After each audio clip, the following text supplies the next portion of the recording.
Mashinasi borlar uchun shoshilinch xabar. Hurmatli tomoshabin, ushbu videorolikni ko'rishdan oldin video ostiga bir dona like tugmasini bosib qo'yishni unutmang. 2025-yil may oyida Chevrolet Cobalt'ning ishlatilgan modeli narxi $144 tushib, kichik yurgan avtomobil uchun $12,500 baholandi.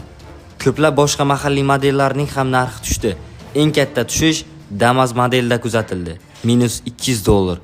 Katta va o'rtacha yurgan Damas mikrovellari mos ravishda $7,000 hamda $7,600 dan sotildi. Yaxshi holatdagi Damas esa faqat $50 ga arzonlashib, $8,000 ni tashkil etdi. O'rtacha yurgan Chevrolet Onix narxi $13,500, Lacetti esa $14,000 ni tashkil etdi. Qimmatliroq mahalliy modellarning aksariyati ham arzonlashdi. Biroq yagona istisno Equinox.